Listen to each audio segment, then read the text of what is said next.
On a coutume de s'intéresser aux aspects bénéfiques du Soleil, sans lequel nous ne serions pas là. Et vous vous intéressez plutôt à son aspect un peu négatif. Pas assez uniquement, colère, dites-vous. Oui, mais ce n'est pas uniquement négatif parce que, par exemple, il y a aussi des conséquences positives, par exemple les aurores qui sont créées par ces éruptions solaires. Donc le livre s'intéresse principalement aux éruptions solaires et plus spécifiquement aux éjections de masse coronale, donc des éruptions qui éjectent dans l'espace interplanétaire des grandes quantités de particules énergétiques. Et donc, lorsqu'elles sont dirigées vers la Terre, eh bien, ça peut provoquer des perturbations au niveau de l'environnement spatial de la Terre, et en particulier pour les satellites et les missions spatiales. Mais pas que. Ça peut aller jusqu'au fond des océans, même, apparemment. Oui, parce qu'en fait, ça génère des courants dans l'ionosphère, et ces courants ionosphériques vont induire des courants à la surface de la Terre aussi, ce qui n'est pas en soi dangereux pour nous, mais par contre, ça va affecter les systèmes électriques, et notamment les câbles sous-marins, mais aussi les lignes à haute tension, etc. Les lignes à haute tension, ça peut provoquer des pannes d'électricité, par exemple. Et ça s'est produit déjà Ça s'est produit notamment en 1989 au Canada. Et le problème, c'est que comme c'est toute la ligne haute tension qui est affectée, tous les transformateurs sont brûlés le long de la ligne, et donc ça a pris plusieurs heures pour pouvoir réparer, alors qu'il faisait particulièrement froid à cette période-là. Il y a un épisode aussi qui est tout à fait remarquable, c'est celui de 1859 cette fois-ci, et c'est apparemment à cause de celui-là qu'on a justement fait la relation entre les éruptions solaires et les désagréments terrestres, si je puis m'exprimer comme ça. Absolument, c'est ce qu'on appelle l'événement de Carrington, parce que c'est l'astronome anglais Richard Carrington qui l'a mis en évidence. Donc à ce moment-là, on a pu observer des taches solaires, des taches sur le Soleil beaucoup plus importantes que d'habitude. Oui, vous dites qu'on les voyait à l'œil nu, ce qui est quand même dangereux. Quand même, hein. Oui, il ne faut jamais regarder le Soleil, bien sûr, de face, parce qu'on risque de se brûler la rétine et donc de devenir aveugle. Mais parfois, au coucher du Soleil, par exemple, on peut quand même voir, jeter un coup d'œil et alors les apercevoir. Mais sinon, on fait toujours par projection et on peut les voir. En tout cas, lui, il le faisait par projection sur une feuille de papier, simplement. Et donc, cette tâche était particulièrement importante donc, le 1er septembre 1859. Et puis, tout d'un coup, il y a eu un flash lumineux qui a duré quand même quelques minutes. Et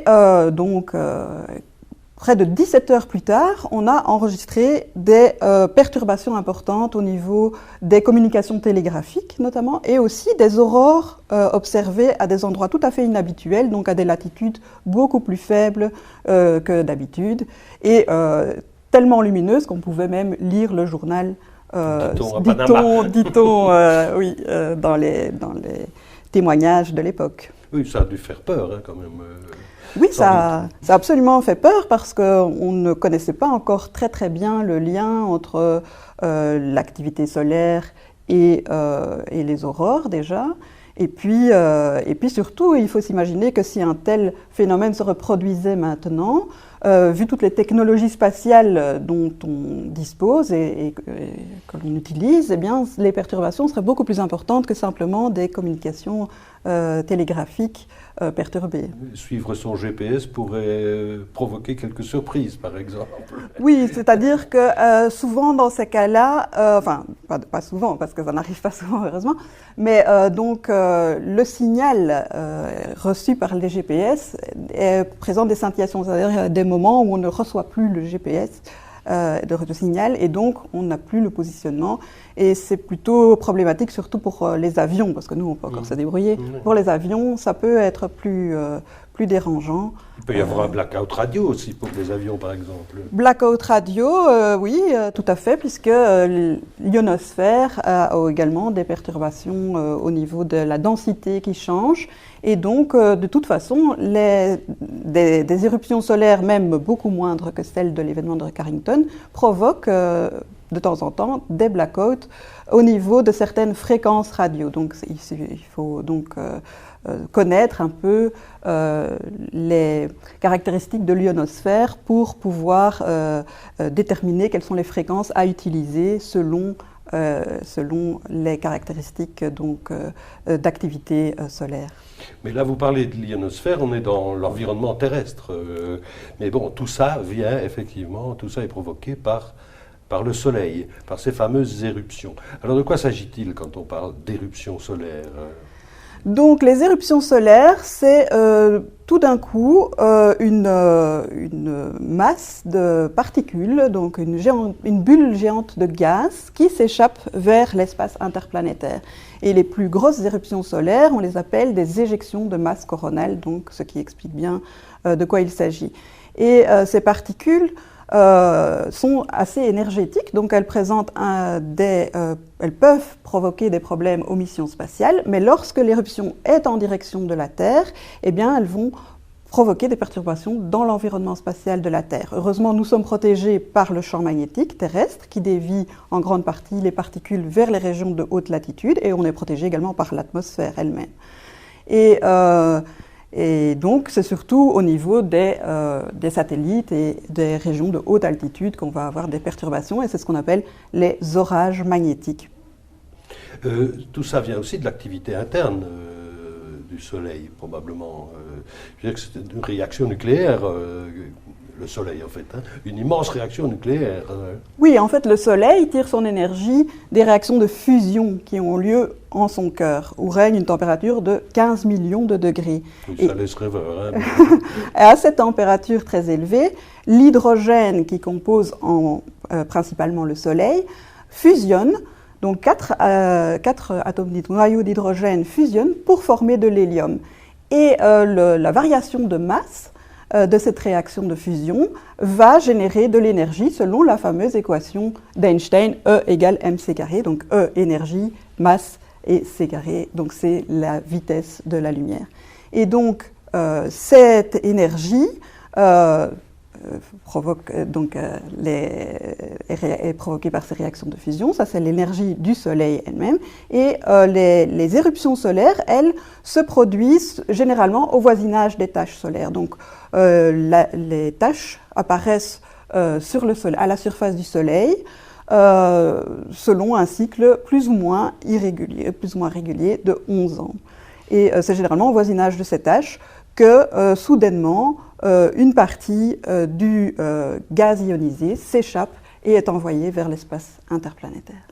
C'est, au fond, cette tache dite noire, c'est un refroidissement de surface apparemment du Soleil. C'est cela. Donc la photosphère, c'est-à-dire la surface du Soleil, a une température, elle, d'environ 6000 degrés Kelvin. Ce qui donne la couleur jaune. Ce qui donne la couleur jaune à la lumière solaire. Et les taches solaires donc apparaissent plus sombres parce qu'elles ont une température en moyenne de 4500 degrés.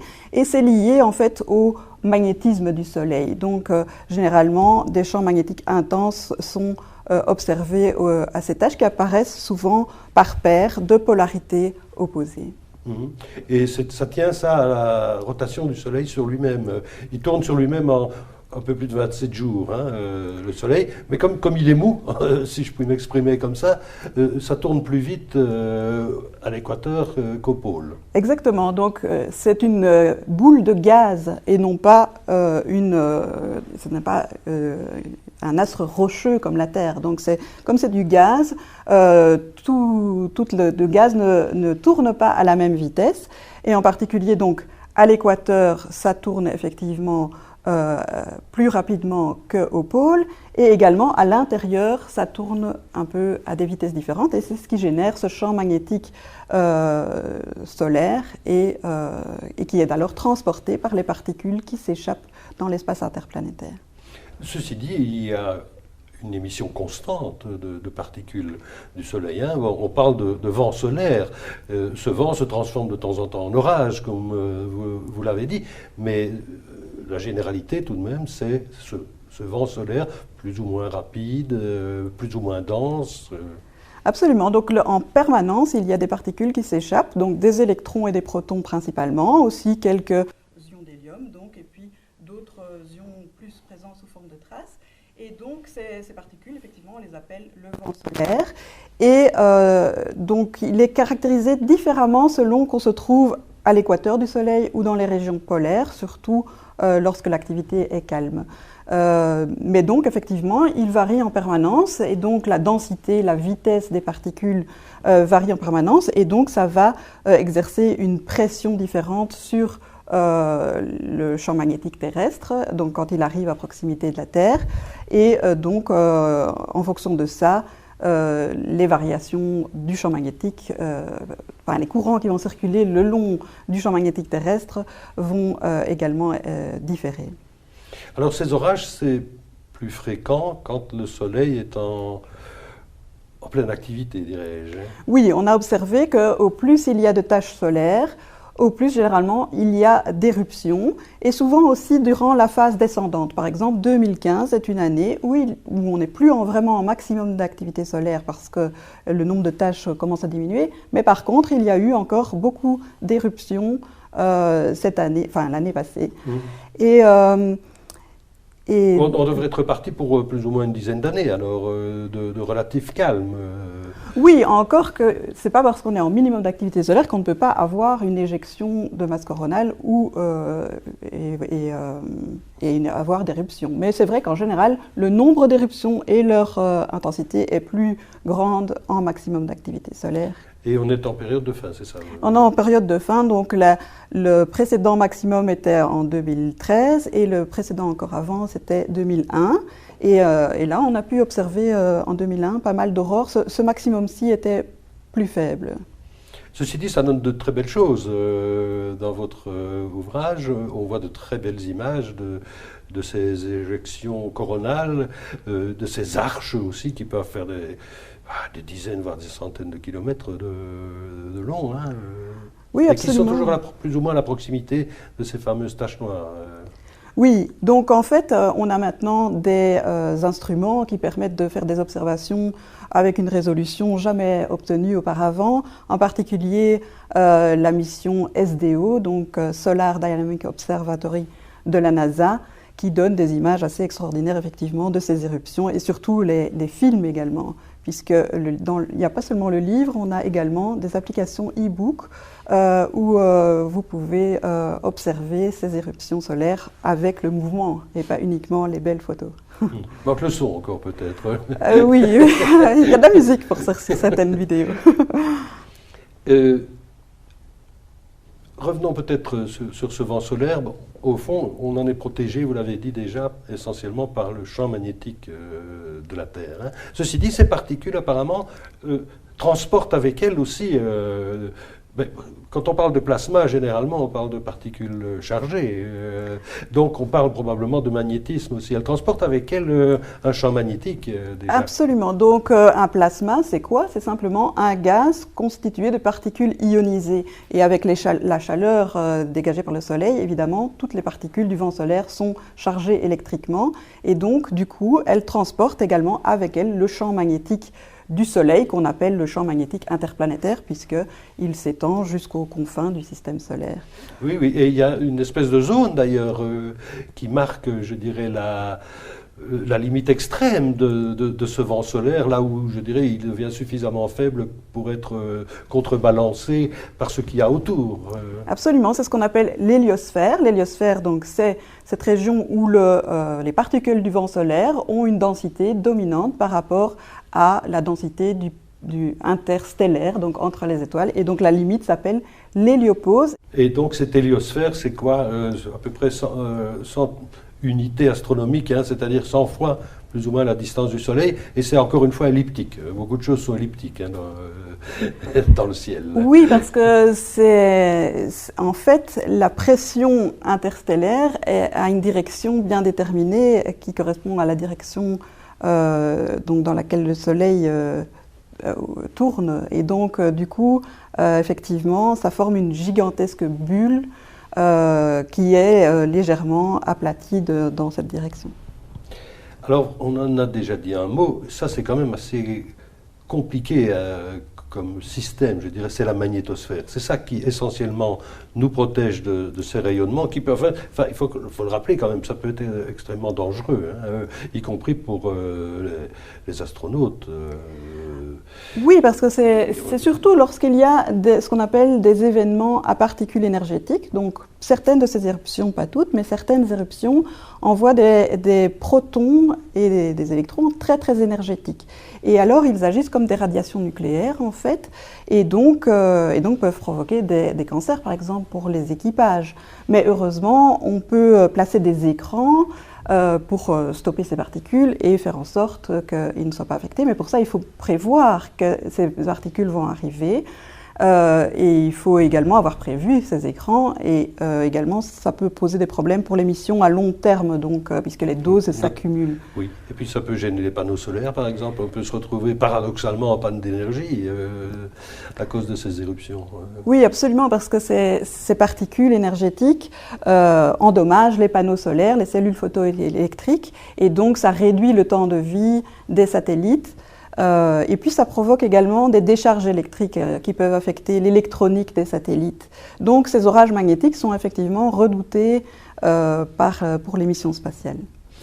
Revenons à notre magnétosphère, donc champ magnétique de la Terre, qui à un moment donné s'oppose à ce champ magnétique spatial, je dirais. Et c'est peut-être ça qui provoque une onde de choc qui nous protège, enfin qui marque un peu la césure, je dirais, entre les deux. Oui, en fait, ce qui se passe, c'est que les particules du vent solaire vont être déviées le long du champ magnétique de la Terre, et le champ magnétique est quasiment dipolaire, donc du coup, les particules sont déviées vers les régions de haute latitude, et c'est pour ça que les aurores sont observées, en général, dans les régions de haute latitude, le long de ce qu'on appelle les ovales auroraux, qui sont situés entre 65 et 75 degrés de latitude environ. Mais lorsqu'il y a des grosses éruptions solaires, l'ovale auroral peut descendre en latitude et il arrive parfois qu'on puisse même observer des aurores en Belgique. C'est déjà arrivé en 2001, il y en a environ 2 à 3 par cycle solaire. Alors, on parle toujours d'aurore boréale, d'aurore au nord, le nord qui est le sud aussi, il faudrait... Bon, les scientifiques sont parfois un peu compliqués, mais ce que nous appellerons le pôle nord, mais il y a aussi des aurores australes, dont on parle beaucoup moins, parce que probablement on est moins nombreux à être présents pour les voir. Voilà, exactement, c'est parce que donc, les aurores boréales, donc l'ovale auroral, dans l'hémisphère nord, est situé au-dessus de régions habitées, à savoir la Scandinavie, l'Alaska et le Canada. Donc il y a plus de monde pour les voir, tandis que dans l'hémisphère sud, il est situé au-dessus de l'Antarctique et donc on les voit. Il y a moins d'observateurs, mais en réalité, les aurores sont généralement des images conjuguées au nord et au sud, puisqu'elles proviennent toutes les deux de la même région. À la base, et donc il y en a généralement autant dans l'hémisphère nord que dans l'hémisphère sud. Alors il faudrait avoir pratiquement sous les yeux un schéma pour expliquer tous les constituants de cette magnétosphère et de la manière dont tout ça se répartit autour de la Terre, comment tout ça se divise, se réunit, etc. C'est assez compliqué tout de même, et c'est quand même assez fluctuant aussi malgré tout. C'est vrai qu'il y a toujours, heureusement, cette présence d'un champ magnétique terrestre permanent, mais bon, il peut être plus ou moins gonflé, si je puis dire, rétréci, enfin, il se passe des choses constamment. Le champ magnétique est plus ou moins constant. Bon, il a eu également quelques inversions au cours du temps et des périodes où il était peut-être moins intense, mais il nous protège vraiment bien. Mais ce qui va provoquer des modifications, c'est donc, comme les particules sont déviées le long du champ magnétique, donc le long de ce qu'on appelle la magnétopause, la limite de la région où le champ magnétique de la Terre est dominant. Donc, du coup, 100 000 km, quelque chose comme ça. Oui, environ 10 rayons terrestres du côté du Soleil, mais plusieurs centaines du côté opposé. Et donc, du coup, ça va générer des courants qui vont circuler le long de cette magnétopause et puis qui vont se refermer vers plus près de la Terre. Et donc, ce sont ces courants qui varient et qui vont provoquer aussi les modifications à la surface de la Terre du champ magnétique observé donc, dans les différentes stations qui mesurent l'intensité de ce champ magnétique. Et c'est grâce à ça qu'on peut savoir si on a un orage magnétique ou pas. Oui, ceci dit, il faudrait presque aller voir ce qu'il y a dedans, ces différentes couches, etc., leur orientation, leur épaisseur, on peut le faire maintenant. Absolument, il y a plusieurs missions spatiales qui observent et qui font des mesures directement à l'intérieur de ces différentes régions et dans l'espace interplanétaire et surtout l'espace de l'environnement spatial de la Terre. Donc il y a là, par exemple la mission Cluster, qui est la mission de l'Agence spatiale européenne, qui a été lancée en 2000, mais qui continue encore de donner des données actuellement, alors qu'au départ elle était prévue que pour 2 ans. Mais aussi, il y a la mission Thémis et d'autres missions chinoises et autres. Et tous les scientifiques ont généralement accès aux différentes données de façon à pouvoir comparer les données et surtout avoir des constellations de satellites. Parce que si on a une mesure simplement le long d'une orbite, ça ne nous donne pas vraiment la vision à 3 dimensions. Alors qu'en ayant plusieurs satellites un peu partout, eh bien, on peut plus reconstituer ce qui se produit exactement. Alors ces aurores boréales et australes, c'est quoi en fait? Ces espèces de voiles qui sont magnifiques et qui ont des couleurs différentes apparemment selon la composition justement des chocs de particules, si je puis dire. Oui, donc en fait ce sont des électrons qui sont injectés en fait par l'arrière, donc du côté nuit généralement de la Terre. Et ces électrons sont accélérés le long des lignes de champ, donc sous la perturbation de l'activité solaire, et donc ils vont venir heurter les particules de la haute atmosphère et essentiellement les atomes et molécules d'oxygène et d'azote. Et donc généralement la couleur qui domine dans les aurores, c'est la lumière verte, et elle est provoquée par l'excitation d'atomes d'oxygène provoqués par des électrons secondaires. Et ça se produit généralement entre 100 et 200 km d'altitude où la densité est relativement faible. Mais il y a aussi donc des lumières rouges qui, elles, sont provoquées également par des atomes d'oxygène, mais à plus haute altitude, généralement vers plus haut que 200 km d'altitude. Puis on a également les électrons les plus énergétiques qui vont pouvoir pénétrer en dessous de ce 100 km et qui vont alors provoquer des lumières plus bleues et mauves. Alors, autre chose aussi assez complexe, c'est ce qu'on appelle les ceintures de radiation. C'est une découverte relativement récente. On a dû plus ou moins avoir recours aux satellites pour les mettre en évidence. Récente, c'est relatif. En fait, ça date du tout début de l'ère spatiale. C'est-à-dire que ce n'est que depuis 1957 qu'on envoie des satellites dans l'espace avec le fameux Sputnik des Russes. Et donc en 1958, le premier satellite américain Explorer 1 contenait un compteur Geiger pour mesurer justement l'importance des radiations. Et ils voulaient surtout étudier les rayons cosmiques en réalité. Mais ils se sont aperçus que les radiations étaient très très importantes et que donc effectivement il y a un grand nombre de particules très énergétiques qui sont piégées à l'intérieur du champ magnétique de la Terre et qui proviennent en partie du vent solaire mais aussi de désintegration de neutrons liés à d'autres phénomènes. Mais donc du coup, ces particules très énergétiques, qu'on appelle la ceinture de Van Allen, qui était le patron du projet Explorer. Voilà, exactement, donc de l'université d'Iowa. Donc on appelle effectivement ces régions les ceintures de radiation de Van Allen. Et pourquoi les ceintures? Eh bien parce qu'il y a en fait plusieurs ceintures. Donc il y a la ceinture intérieure qui est typiquement entre 2 et 3-4 rayons terrestres au niveau de l'équateur et qui est principalement constituée de protons très énergétiques. Et puis il y a la ceinture électronique, la ceinture externe, donc contenant des électrons très énergétiques et qui est très très variable celle-là, très variable avec l'activité géomagnétique donc liée à l'activité solaire.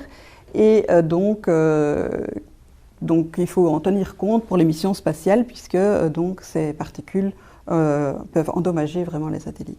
Et c'est une chose qu'on étudie spécifiquement ici, pas qu'ici, en collaboration bien entendu, mais enfin, je veux dire, c'est devenu presque une spécialité belge, au fond, étudier ces ceintures de radiation.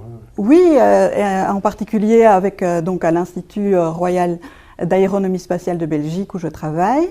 Donc nous avons développé en collaboration avec l'Université catholique de Louvain un détecteur spécifique pour mesurer ces particules très énergétiques qui s'appelle l'EPT, donc Energetic Particle Telescope. C'est un nouvel instrument donc, qui mesure avec une bien meilleure résolution qu'avant et qui a été envoyé dans l'espace en 2013 sur le satellite Proba-V de l'Agence spatiale européenne. Et donc c'est un projet typiquement belge qui donne maintenant des mesures exceptionnelles de ces ceintures de radiation. Et qui met en évidence ce qu'on appelle l'anomalie atlantique. Absolument. Donc en fait, le champ magnétique de la Terre n'est pas complètement symétrique. Il y a une région au-dessus de l'Atlantique Sud, et au-dessus d'ailleurs de l'Amérique du Sud maintenant, où l'intensité du champ magnétique est particulièrement faible en fait. Et du coup, comme les particules des ceintures de radiation de Van Allen suivent les lignes de champ magnétiques, eh bien, elles pénètrent plus profondément dans ces régions-là. Et comme le satellite Proba-V circule à 820 km d'altitude, donc sur une orbite polaire, donc à relativement basse altitude, eh bien, il mesure des flux principalement dans cette région, donc au-dessus de l'Atlantique Sud, et également dans les régions de haute latitude où les particules donc arrivent à pénétrer. Il y a aussi donc essentiellement des protons dans ces zones. Est-ce que ça peut être dangereux au niveau où ça se situe normalement? Alors, ce n'est pas dangereux au niveau de la surface de la Terre parce qu'elle ne pénètre pas plus assez bas parce que nous sommes également protégés par l'atmosphère de la Terre. Mais pour les satellites qui circulent dans ces régions, en particulier, par exemple, pour la Station spatiale internationale, eh bien, c'est surveillé et des dosimètres sont placés pour déterminer l'intensité de ces flux qui peuvent quand même être dangereux. Alors, autre couche qui entoure la Terre, cette fois-ci, c'est l'ionosphère. Là aussi, bien entendu, on entend le mot ion, on entend particules chargées, on en a déjà dit un mot, notamment des effets sur les ondes radio, par exemple, les différentes fréquences. Ça, c'est quand même, on l'a découvert de façon un peu plus ancienne, quoi, il y a un peu plus d'un siècle, quoi. Oui, ça a été découvert, en fait, en 1901. Enfin, en 1901, Marconi a réussi à faire la première liaison radio transatlantique, c'est-à-dire vraiment à très grande distance. Or, comme les ondes radio se propagent en ligne droite, normalement, on ne pouvait pas le comprendre comment elle avait pu contourner la rotondité de la Terre.